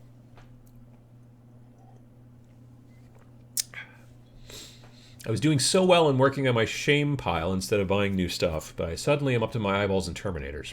You got to spray for those. Yeah, you got to call Orkin, I think, and then they will come and get rid of those. Darkest Dungeon has a starter set with like 40 miniatures for $100. I have not heard of it. Now I want to make a Scooby-Doo villain-themed Night Haunt army, and I don't even play Sigmar. See, yeah, that would be fun. I could see that. If they did stitching as part of the seam in the back of the Night Haunt, you could then hide the join nicely. If I ever do some, that's what I'll glue. Yeah, I don't know what you would use. Like, how would you put tiny little stitches on there? What you would want to do, in my opinion, easiest way, maybe, is to put like green stuff down the back and then to make, and I don't even know how you would do it, but you'd almost make a tool that would, like, if you could stamp it on there, it would stamp a little stitch. You know what I mean? Like, I don't know how you'd even do something like that. 3D printing wouldn't work because it's so small. Yeah, but that would be the way to do it, is it to try to actually like stamp the stitches on there and then, like stitch. Don't make them straight. They would be kind of, as my mom says, cattywampus. And they would be, and so, yeah. Are you playing Asoif? Is that a Song of Blades and no, a Song of Ice and Fire? Right. Yeah, Game of Thrones game. No, I'm not. I just had that picture because winter is coming, but yeah, no, I've not played the. It's not. I know it's not called Game of Thrones, but it's whatever the books are called. My wife has read the books. We watched up to about season 5 of the TV show, and then I think kind of gave up. Maybe we'll watch the rest of it eventually, but obviously I've heard that the last season's not great. Anyway, but yeah, no, I haven't played that game. Honestly, I don't generally like to play games where you move all your units in like one block. I'm not into the rank and flank style games, so that's my own issue. Hey, Uncle Adam, I'm trying your Zenithal priming technique with the Liquitex white ink. How many drops of varnish do you add to it? I'm using contrast paint on the minis. I don't really have a number, honestly. I guess if I was going to put 10 drops of ink into my airbrush, I might try to add 2 drops of matte varnish, maybe 3. Like, it shouldn't really. It's certainly not 1-to-1, and it's not even 2-to-1. It might be 3-to-1, like 3 drops of ink to 1 drop of matte varnish. It does. You don't need a ton, honestly, but that would be yeah. With the end of the year coming, any hopes for predictions for next year other than hoping that COVID is a thing of the past? I don't think it's going to be a thing of the past. I can hope for it, but hope in one hand, and anyway. I don't know. That's a good question. I would like to see, frankly, Games Workshop spend some time on making some solo games, or at least making solo rule sets you can download for free for a bunch of their games. And I know they've done a little bit here and there, but I'd like to see them maybe do that, because I think that though we do have a lot of time, obviously, to be able to, like, we're going to be able to paint on our armies and it's going to be great and we'll be able to have all this stuff ready to go once we can finally start playing in person again. I mean, still there are going to be people that are going to be like, I would still like to, like, they're going to lose motivation because they can't play at all. Maybe they don't have like a family member they can play against who lives with them or something like that, or they're not completely trusting of their friend group. Like, are you actually generally staying home, or are you sometimes going to the bar and that kind of stuff, and I don't want to then catch whatever it is, that kind of jazz. There's all those different things. So I'd like to see them do something like that. Other companies have been doing it as well to some degree. I mean, I know, like, if you've played from Osprey, Zona Alpha, the author of Zona Alpha came out with a free download of cooperative and solo play rules, which is, I think, smart. And they made solo play rules for Planet 28. And so you're seeing companies doing it because they're like, oh, geez, this is going to happen for a while. But I'd like to see, I mean, I don't know if you can make a solo play rules for normal 40K or even Age of Sigmar. Maybe some, not campaigns, but like almost like some missions that could be played that way, just so that you've got something to do maybe with all these models you got. That's something. But I would use fishing line and glue little bits on. Yeah, that would be small enough. Fiddly, super fiddly to do, but you could do it. Yeah, that'd be cool. Thing that bugged me with the Night Haunts was the terrain mixing with the robes in a very indistinct way. It irritated me. Yeah, I mean, they're kind of like flowing up out of the ground quite frequently, I guess. Yeah, I could see that, though, yeah.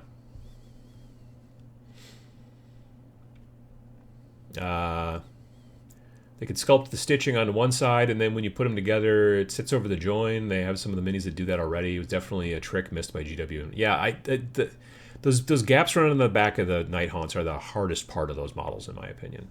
But yeah. Neil Thompson says, first time watching live. Just rebased some D&D figures. Usually watch later. Well, we're glad to have you. Absolutely. Any thoughts on the announcement of Stargrave from Joseph McCullough? I'm looking forward to it. Stargrave is basically the sci-fi version of Frostgrave, for those of you that haven't heard about it. So Frostgrave is made by Osprey Games. It's published by Osprey Games. It was written by Joe McCullough, and it's a cool game. It is just recently gone into second edition, so they've got a new version out, which I have laying around here somewhere.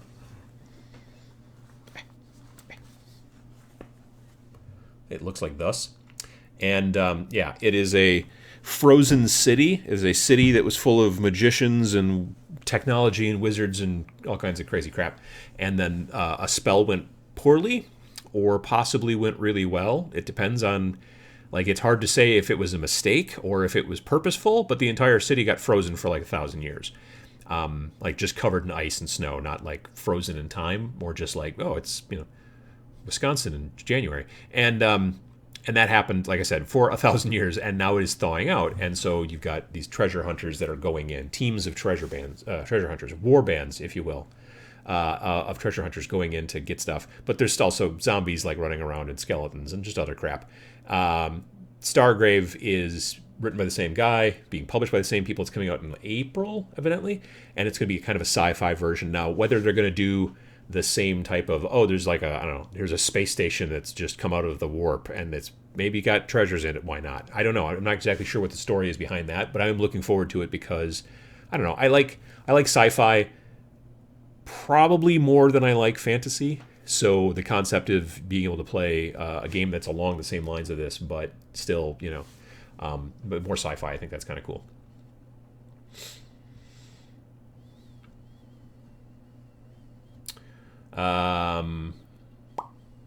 Let's see here. Oh yeah, more solo game rules. Yeah, that would be a good idea. People buy more than they need out of simple ambition. Yeah, I can see that. Why not use plastic glue to clean up the mold lines? I mean, I've heard about doing that. I don't like plastic cement much because it partially, like, it's great for terrain. I like it. I like it a lot for terrain. I have a hard time using it on regular models because you can't take it apart. If you're like, oh, I put that together wrong. With CA glue, there's a chemical you can put on, like a debonder, that you can use to split the thing back apart again. Worst comes to worst, you throw the whole model in a freezer for like a couple of days, and then it will become brittle. Not the plastic doesn't become brittle, but the glue joints become brittle, and you should be able to pull it apart again and start over. But with plastic cement, it kind of basically melts both the pieces of the plastic when they come together, and then there's no taking them apart. So, yeah, I kind of don't like using it for regular models. For terrain, awesome, because the terrain will not come apart anymore, so that's good. Solo rules for Kill Team would be amazing. I never knew I needed it until now. Yeah, same here. I would like the solo rules for Kill Team, please. That'd be great. Do we know if there are models for Stargrave like Frostgrave, or is it totally miniatures agnostic? Well, I mean, the thing is that Frostgrave is totally miniatures agnostic. You can, like, they sell models if you're interested, but you don't have to use them. Like, they sell wizards and apprentices, and they've got some of those plastic minis from that North Star company or whatever that you could modify and tweak to be your kind of hench people or whatever. But, like, my two warbands for Frostgrave are predominantly GW figures and modified Reaper Bones figures. So you can use whatever the heck you want, frankly. And I'm sure that that'll be the same with Stargrave as well. Like, Osprey is really much more generally about selling you rules and you figure out the models. It's fine. Like I said, they do have those really cool plastic models you can get for Osprey, for Frostgrave from North Star Miniatures, I think they're called. And there's like soldiers and cultists and kobolds and barbarians and all kinds of cool stuff. Yeah. So maybe that same company will also make sci-fi people. I don't know. It would be sort of nice. Let's see here. Stargrave sounds suddenly like Blackstone Fortress when you put it that way. Well, I mean, Blackstone... Oh, Stargrave. Yeah, no, that's a good point. Yeah, that's a good point. Yeah. I thought you meant Frostgrave, but yeah, you're right. Stargrave does sound a little bit like Blackstone Fortress. To some degree, that's true. Let's see here. Flying solo for months now, and I have recently been obsessed with Marvel Champions LCG. I don't know that I know anyone who plays that. The new rule set Brutality can be played solo. I've heard of that. Yeah, it's the new must now. I think to some degree. Yeah, I mean, yeah, yeah. Brutality. I heard about earlier this year. The guy who wrote it reached out to me a little bit, and I took a look at it. It was interesting. Frostgrave looks great. Stargrave looks better for me because I like the sci-fi thing more than sword and sorcery. That makes sense. Plastic cement with a bunch of sprue dissolved in it works as a great seam filler for cracks like that. I have a whole bottle just for that. Yeah, and I keep meaning to do that because I have plenty of sprue, Lord knows. I just haven't been to a store where they sell the Tamiya, like extra thin plastic cement like that. Vince actually told me about that relatively recently. So yeah. Sprue goo is what it's frequently referred to. Is basically you just take this bottle of regular glue and you just put little tiny pieces of sprue in it, and then it just eventually eats the plastic and melts it, and the whole thing turns gray. And then you don't use it for glue anymore. You just use it for filling gaps. You probably find a video about it out there on the online. I'm assuming Vince has probably made a video, most likely. Cromlech also does scenery for Frostgrave. Really? Oh, that's kind of cool. I haven't heard about that. I've looked at the Frostgrave sets to have larger groups of D&D NPCs, soldiers, and gnolls are on my list. Yeah, those are great kits. I really like them. Before I get excited about other games, I want to finish and play some Kill Team and Warcry, though. Yeah, I mean, that's important. Yeah, I think it's a good idea to get like I mean and it depends on your particular build style, your hobby style. I will sometimes buy things when I'm like, I know I'm going to use this eventually. I'm not going to use it right now, but I've got a place to store it. It's fine. But if I decide to not get it now, then when it comes around again and I'm like, oh yeah, I wanted to do that thing, I wanted to do that project, then there's a very good chance I might not be able to find it. You know what I mean? I was very lucky. I'm building just a different. I've been working on these different robots for a while now, where I have this idea in my head of a story maybe or whatever, but it's like it's kind of a barren wasteland, sort of like old battlefield, and there's like a bunch of like ruined mechs and maybe leftover helmets and stuff like that and whatever on this battlefield, and you have this robot of some stripe basically kind of stalking around the battlefield still, and it's like it got separated, it got left behind, whatever, and it is just stalking around, and its programming has gone all screwy or whatever, and so I painted an armiger, a Warglaive armiger from Adeptus Mechanicus, and made it all grungy and whatever. And I know that there's normally a person obviously inside those if you're actually playing 40K with it. But if you use it for any other game, you can just be like, oh yeah, it's a battle droid that just never got picked up again, and it was left for dead, and it's just walking around it's been walking around for a long time, and it's just fun kit bash and paint projects on these robots. So I did one of those. I did. If you've been watching on Twitch a little bit, I've been showing off that little. It's not little. It's a good size model, but it's the Necron Canoptic Reanimator. That tall, skinny guy that came in the Indominus box with the 4 legs. It kind of looks a little War of the Worlds-y, although he's got 4 legs instead of 3. And I've modified him and put a lot of skulls on him and all that kind of stuff and everything like that. So I've been doing a bunch of those. I wanted to do a Redemptor Dreadnought, but I didn't want to buy a $60 Redemptor Dreadnought. I wanted to buy the cheaper $40 Redemptor Dreadnought, which is an easy to build, and it goes together. It's the blue plastic. It's technically press fit, but it doesn't have any of the options. Like you can't switch to the other gun or the other thing on the arm or anything like that. It's just it goes together one way and boom, you're done. But it's out of print. But luckily, my local shop seems to still have had one, so I was just like, yoink, and I bought that. If I had waited a little bit longer until I actually was going to sit down and build it, well, I probably wouldn't have been able to find it now because you can't even get it on the website. So that's why for me, sometimes if I see something and I have an idea, I'll buy it. And and I do this actually quite frequently too. I will buy a kit with the idea of doing some sort of conversion, and I'll get home and take a Sharpie and I will write on the outside of the box what I was planning on doing with it and then throw it on the shelf. So I can come back quite some time later and go, the hell was I going to do with it? Oh yeah, I was going to do that. Right, yeah. So, works out. Kevin Peters asks, hey Kevin, how much sprue is inserted into a bottle to make it sprue goo? I don't know that there's a number. I'm not sure. I have not tried this yet, is also the thing. But it's not a crazy amount. Like I said, I would either just type in sprue goo into Google and you'll either find somebody's video about it. I would think it would probably be Vince, but there might be other people out there talking about it as well. But it's Vince and I had a conversation recently about it, and he was talking about how those giants, if you've been following Vince on like Instagram or Twitter or wherever he posts things lately, and it's Instagram, I'm pretty sure. Well, I also see it sometimes once in a great while when I'm on Facebook. Anyway, he's been working on a bunch of giants conversions for his Sons of Behemoth, but whatever. Anyway, army, and instead of the big guys he's been buying the smaller guys and then making them almost kind of steampunk. Like he's giving them like crazy like robot arms and legs and crap like that, and they're cool looking. But he basically made most of the gaps in those kit bashes disappear by using sprue goo. So I swear by the tester's liquid cement with the brush and the lid. Great for scratch building with styrene and kit bashing. Welds the parts together. Nice. I wish there were solo rules for Night Model's Batman miniature game. Do they do for the Harry Potter, which is cool. Oh wow, I didn't realize that. Does Night Model still make the Batman game? I didn't realize.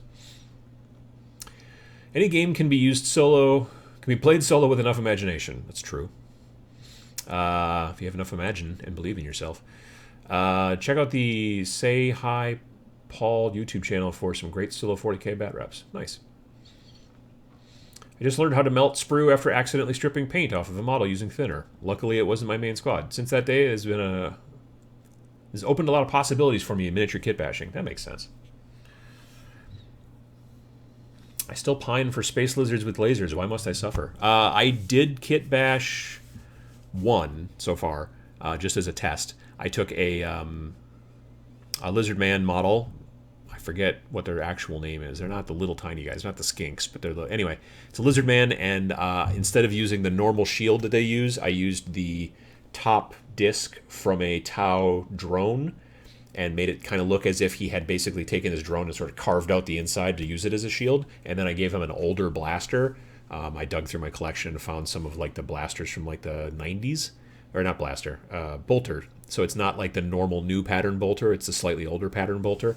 And it's a cool looking model, and I still kind of want to do a kill team of those guys, but we'll see. Vince does have a hobby cheating on this. Nice. That's what I assumed. Goobertown also talks about sprue goo. Nice.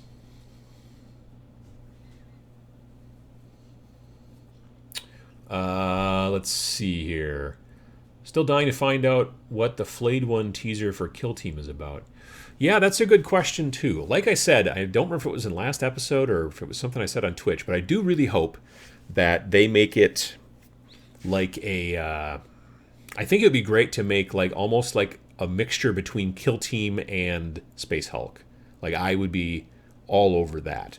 Like, I'm not interested by Arena for some reason, because it's a board, but yet there's basically no three-dimensionality to it. Yet I love playing Space Hulk, which has also no three-dimensionality to it, but it has those modular hallways and rooms and all that kind of stuff. And for some reason that, I don't know, makes me happy.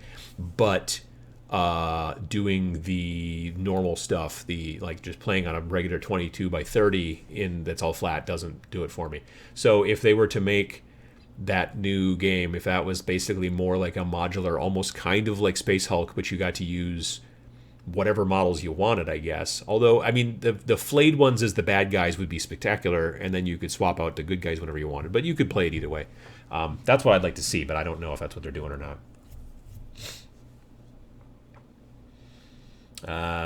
Let's see. Jason Peterson says, for sprue goo, it's about 50-50. Gotcha. Noob Painter, hey, how you doing? Hobby Cheating 221 is the sprue goo video. Nice. I use about 4 parts glue to 1 part sprue, so we got a different number there. It's a little thicker than to my regular glue, but doesn't get too stringy.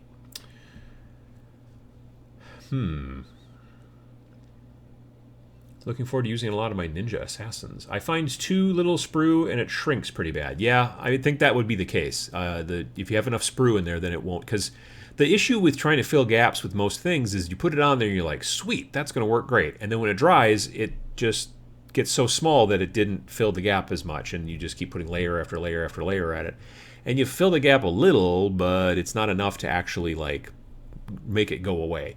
And that's one of the benefits of sprue goo, especially if there's enough sprue in your goo. Let's see here. Add some, like 24 linear inches of sprue. Wait for it to totally dissolve and check the consistency. Wow, that's a lot of sprue. Does Games Workshop reissue models? I can't find the Gellerpox Infected. I'm new to the hobby. So the Gellerpox Infected came in a box called Rogue Trader, which was a Kill Team starter box kind of, and it was kind of like what I'm talking about. Like, it was sort of a little bit kind of like that's also a good point. I could see them trying to basically do the same thing that they did with Rogue Trader, but yeah, this new Necron Pariah Nexus thing or whatever could just be basically like Rogue Trader version 2. You know what I mean? Because in Rogue Trader, you were basically on a spaceship, and instead of making modular hallways that went together, it was just one spaceship board. I think it was double-sided, so you had 2 different types of, whatever. But it was like hallways and stuff like that, so I guess they might go that direction. I never really liked... Yeah, I would prefer it to be modular tiles rather than just one board, but, we'll see what happens. But But yeah, I don't know that they have put out, which is weird. Like they didn't. I feel like they didn't make enough Rogue Trader to for the models that they had to make in that system. I would think that they would have produced more. You know what I mean? Like, because the molds cost a bunch of money to make, so it makes a lot of sense to try to make as much of your money back as possible. And you'd think that they would have released those models separately, or at least kept making Rogue Trader. You can still find it certain stores potentially, but yeah, that's a tough one. Loving the channel. Well, thank you. What's your thoughts on the chance of new Imperial Guard troops? I mean, I think that they're going to make them. I just don't know if they'll make them this year. But I really, really hope that if they do, or when they do, I really want to see some ladies in there as well. I want to see them be able to swap just be able to, like, different heads. Like, the rest of it, you don't really even need to change, frankly. Like, the whole... just different heads, honestly, is all you really need to do. You don't need to make special weird breastplate, flak jackets, or any kind of junk like that. Flak jacket's a flak jacket, or whatever that, the normal armor that the Imperial Guard wear. You don't need to tweak it.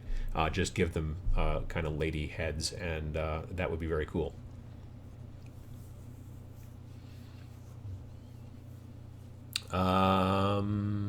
Local shops and GW still have copies of Rogue Trader. Yeah, so if you can find it, that's the way to get the Gellerpox infected. They don't seem to have sold them separately.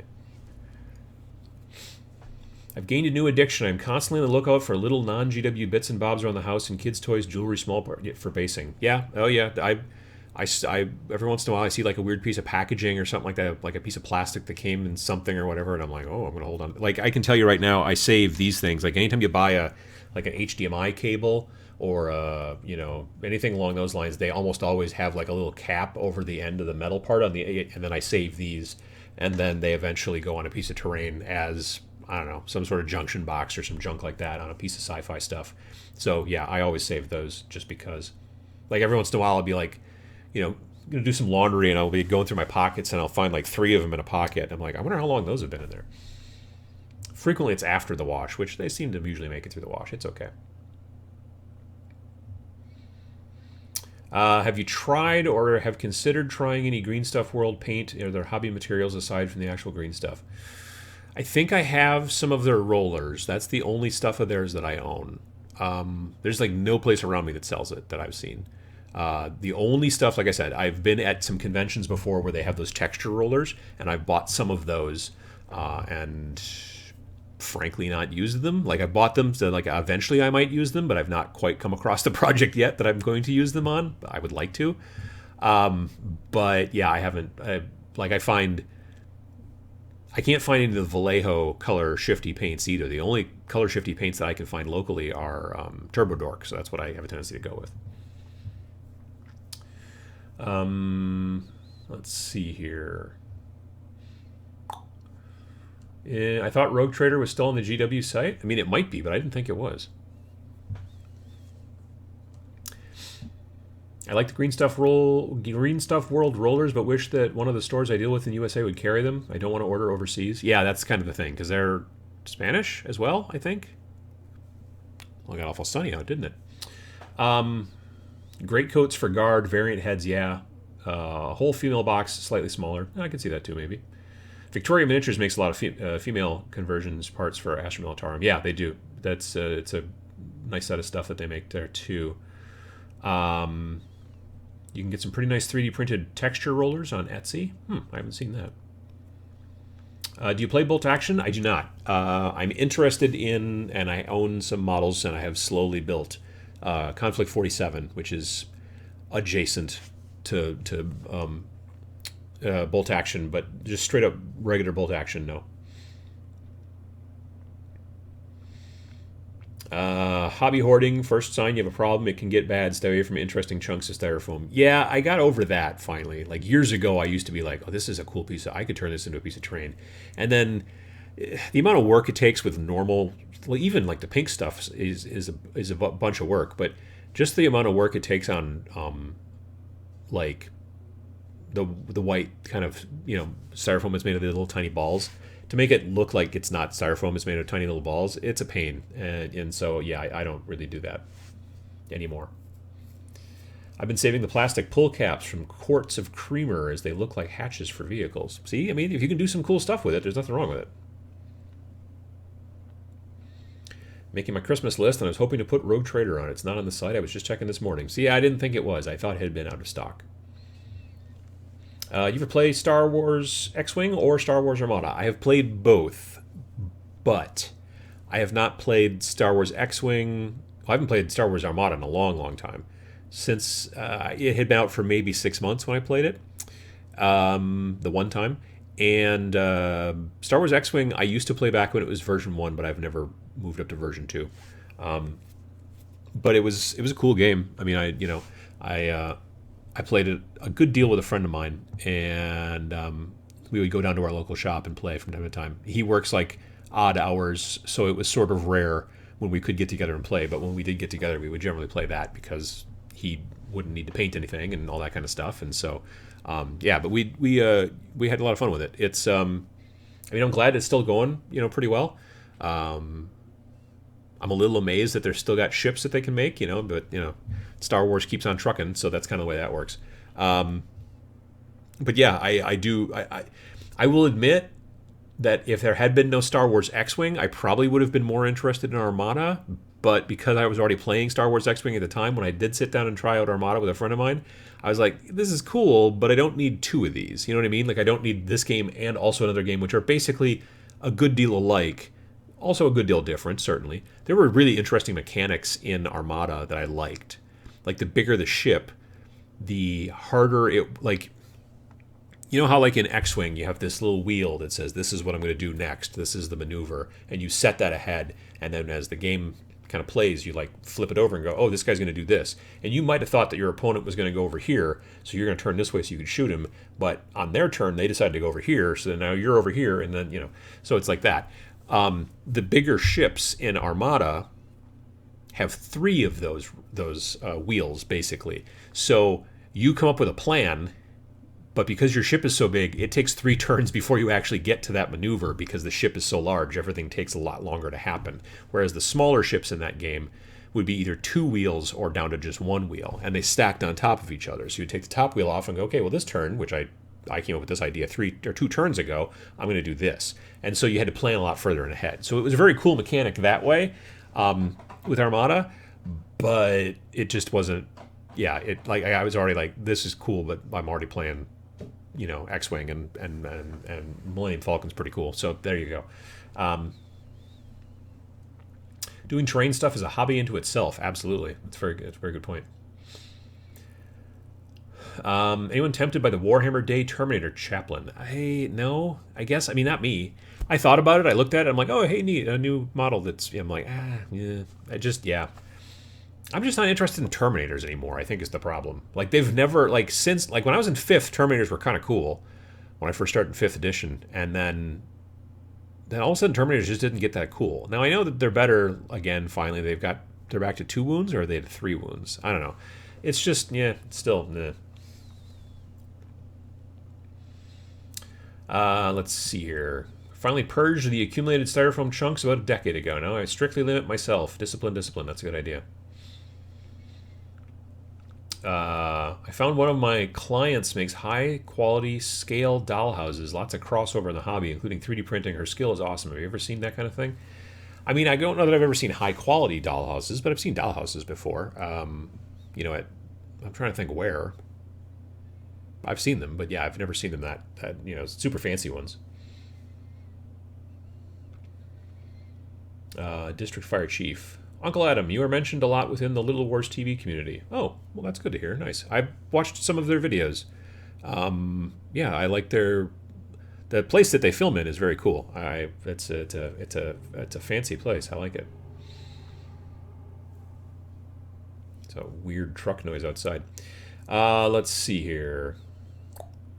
Terminators ain't what they used to be. Yeah, it seems odd. Like, they were super cool for a while, and then all of a sudden they were just like, well, I could get Terminators, but, I mean, it's just, I think it's because they became, they started to hit a lot less hard, and also they were still points-wise just not effective. You know what I mean? I don't know. Maybe they'll fix that someday, but we'll see. I liked Terminators when they rolled 2d6 on an armor save. That was a long time ago. Yeah. Definitely Terminators are where it's at the moment. Interesting. That was not my favorite Chaplain model. Maybe my taste is off, or maybe because I thought the Black Reach Terminators were so dull to paint.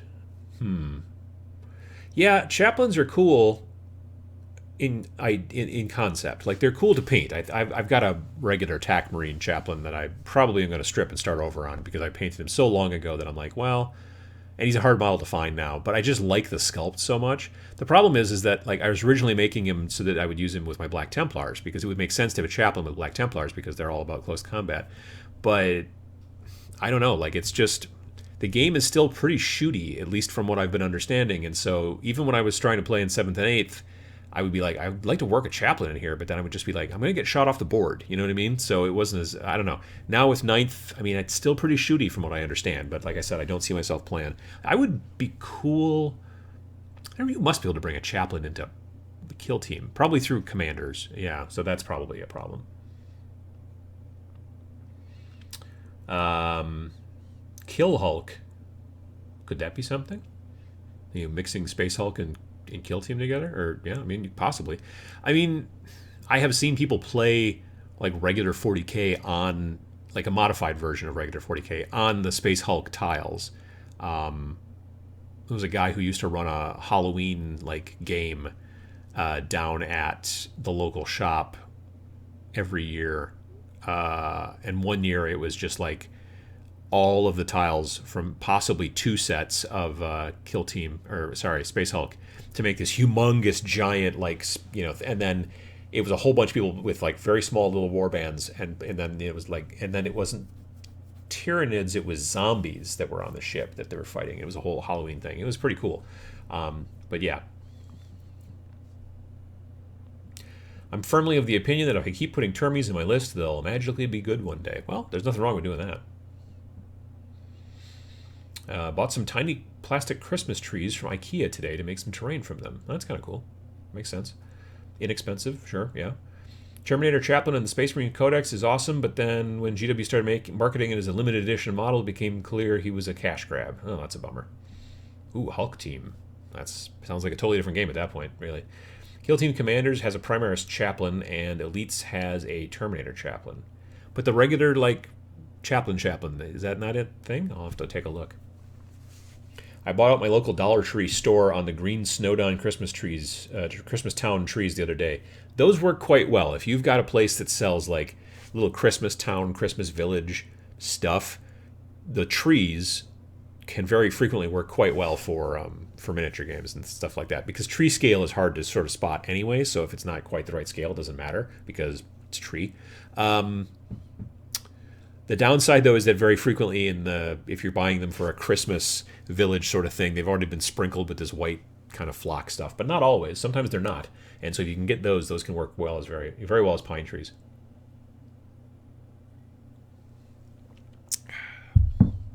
Have you seen Armada by Mantic? Fantasy Naval Combat coming out this month. Minis and game rules look really good. Or great. Yeah, I did see some of that stuff. I haven't watched any like videos or battle reports or anything like that.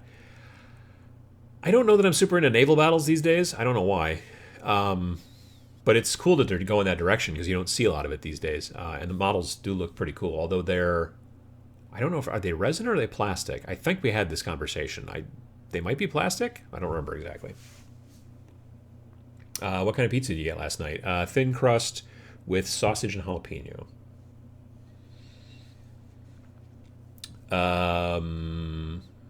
Do you know anyone that makes sci-fi tiles like the D&D tiles? Asks James S. How you doing, James? Sci-fi tiles like D&D tiles. Well, Pathfinder has a sci-fi version of it now called Starfinder, I think. I think that's what it's called. And so you might look at Paizo because they might sell tiles like that. But otherwise, I don't know. Yeah, I can't think of anybody that does that.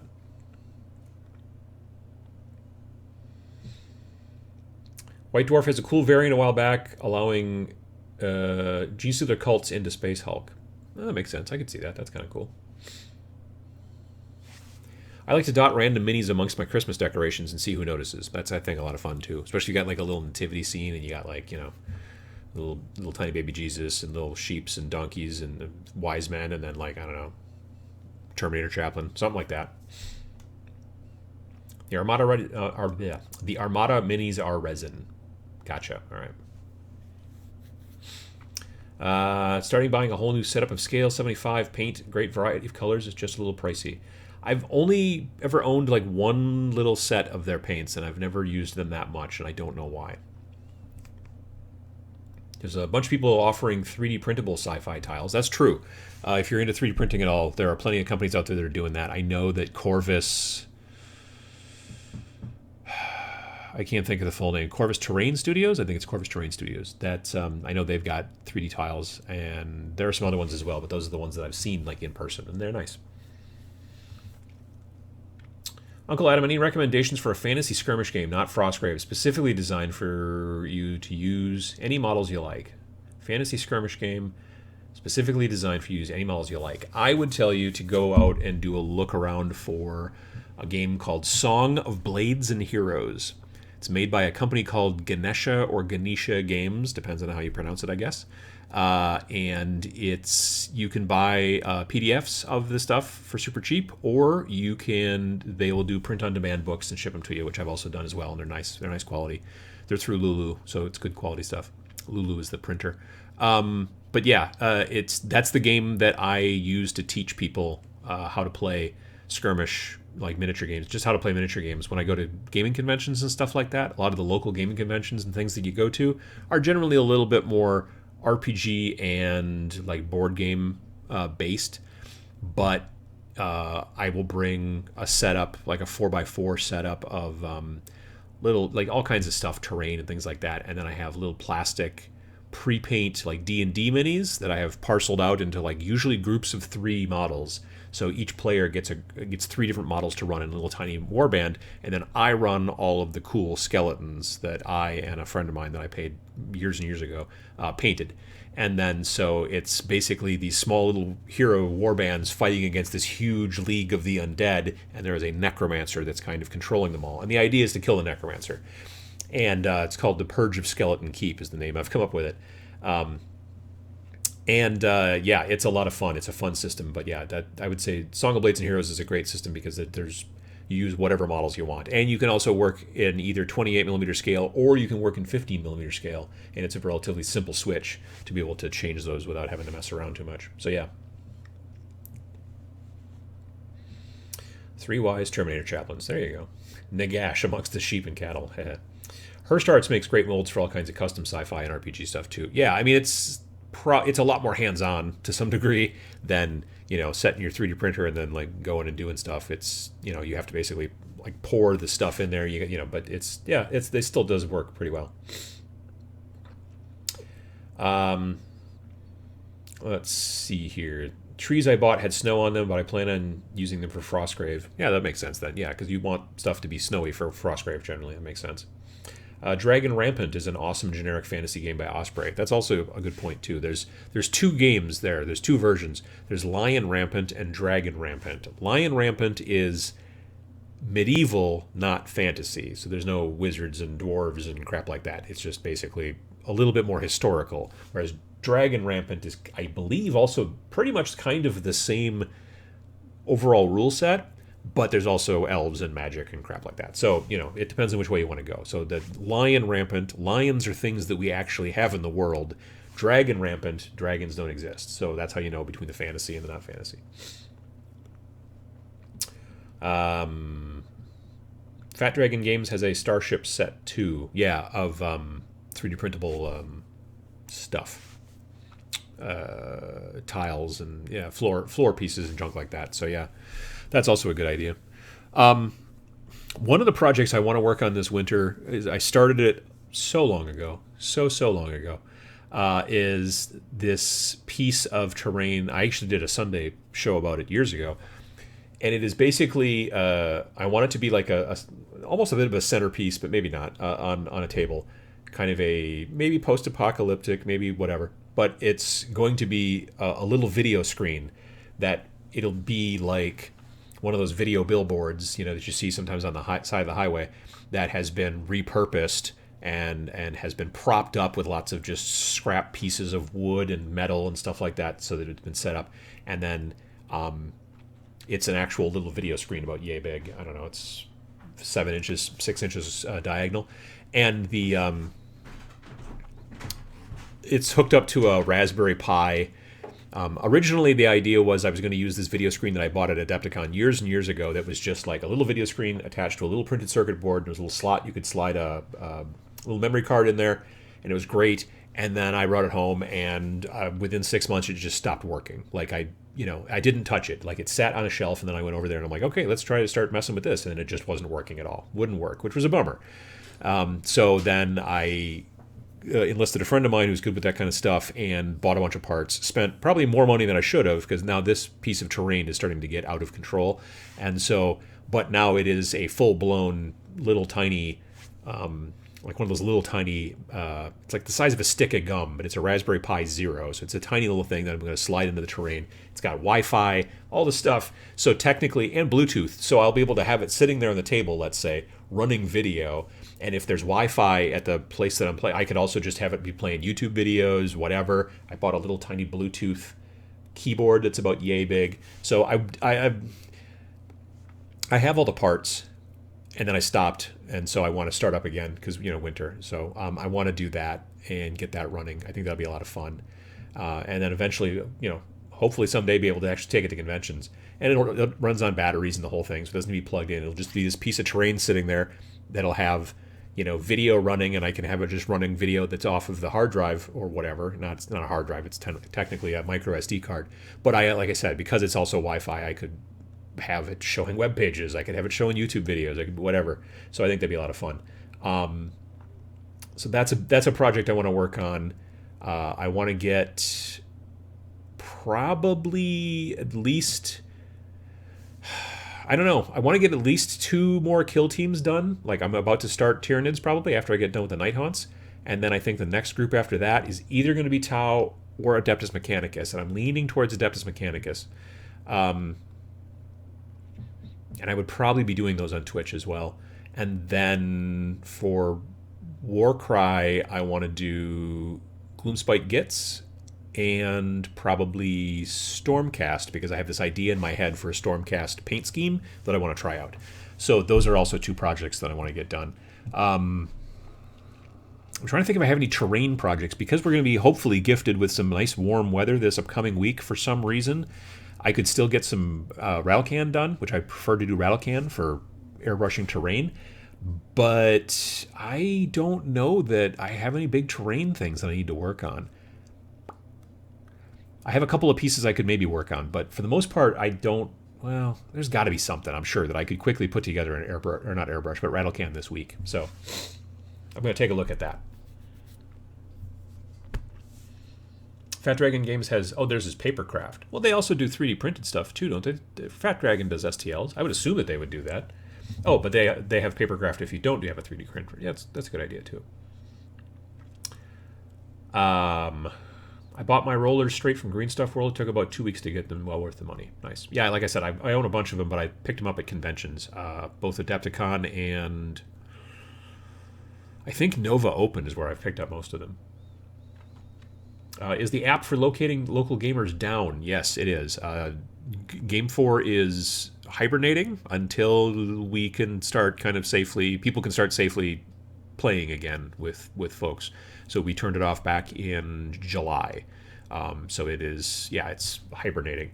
When we bring it back, it will probably not be an app. It will probably instead be a web page that will be highly accessible via mobile as well. So it'll be mobile first design. And the benefit to doing it that way versus doing it as an app is that the app thing, like you have to put up Adobe, you have to put up a Android, you have to put up Apple, and you have to work with both of those things. There's so much stuff you have to do to make apps actually work these days. And if you've seen all the fighting going on between companies like Epic Games and Apple and Google and Microsoft and all this stuff, we would just rather at this point now just be like, it's web-based and, boom, it'll be way easier. because then if we want to make a change, we can make a change literally in, before lunch. We just be like, oh, let's just make this quick change, boom, and it will update instantly. Like when you want to update something for Apple, it takes usually probably 3-4 days for them to okay it, because they have to have a person actually look at it. Google takes less time, but they also don't have a person look at it. They have usually like a script look at it, like a program, which is why sometimes the Google Store has got a lot more malware in it than, let's say, the Apple's App Store. So yeah, it's a whole thing. But yeah, when it comes back, it'll come back as a web thing. And then it's very easy to make a web page into a what do you call it, like an icon, right? So like here's a bunch of my icons, and down here we've got the Warhammer community icon, and you just click on that and it just automatically brings up the Warhammer community website. And yeah, cookies, yeah, get it. So you don't have to then go through and hit your web browser and then find the bookmark or type in whatever. You could just make it an icon very simply and just go boop and tap it and have it automatically go there right there. And at that point it seems as if it's an app anyway at that point, right? So yeah, it's the way to go. Let's see here. Last project with the terrain sounds amazing. Yeah, if I can pull it off. I mean, I know the stuff works. Like, we put it all together and it works. It's just whether I can all get it to go into the thing that I want to go into and all that jazz, and then still work. That's the trick. Laying out with all the things plugged together, screen works, keyboard works, all that jazz. Trying to get it all inside something, yeah, that's going to be a little bit more difficult. I want to vote that Tau is one of your projects. Well, I do have a Tau.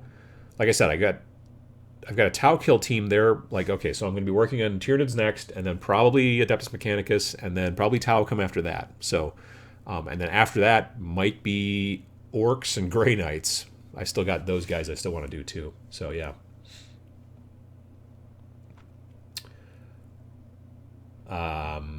Speaking of Game 4, I love the podcast. Well, thank you, Ron. I appreciate it. The banter between you and Matt is great. I appreciate it. Yeah, we've been doing... we got another one coming up this week. And I think we're going to be interviewing Lee Gaddis from Gaddis Gaming. Not this week, but maybe next week. He's got a Kickstarter starting for his... he's a friend of the show. He's been in the chat several times, and he's an irregular. And he's been... If you've been to TMX, he's been there usually to sell stuff, sell games and things like that. And he's got a new kind of weird World War II game called Empire's Fall that's going to be going on to Kickstarter soon. So yeah, anyway, we'll be talking to him on the Game 4 podcast. Like I said, I don't think it's this week. I think it's next. It's every 2 weeks. So this week is when the next podcast comes out, but I think we're talking to him 2 weeks after that. So it'll be a little way. Let's see. Tau Mercenaries. A lot of people talking about Tau. Where can this podcast be found? If any of your happy, friendly, whatever kind of podcast service like to use to get your podcast from, it's called the Game 4 Podcast. So if you just search for the Game 4 Podcast, you can find it and subscribe there. We do it every 2 weeks, and we talk about predominantly we talk about building. Well, we were talking more about building community and getting, but obviously right now you can't build community very much. But so lately we've been just talking about like, how to get into certain types of games, there's lots of different subjects, but it's all about making your gaming hopefully better and more enjoyable to your tabletop gaming. And it's not just miniatures, it's board games, RPGs, collectible card games, all that kind of stuff. So it's all kinds of tabletop games. I will need to crowdsource my Tau kill team so I don't accidentally build one of those broken OP teams. Yeah, I've heard about that too, yeah. That the railguns can be real problematic. I've played against a friend who had a lot of railguns and a lot of flying units, and they become difficult.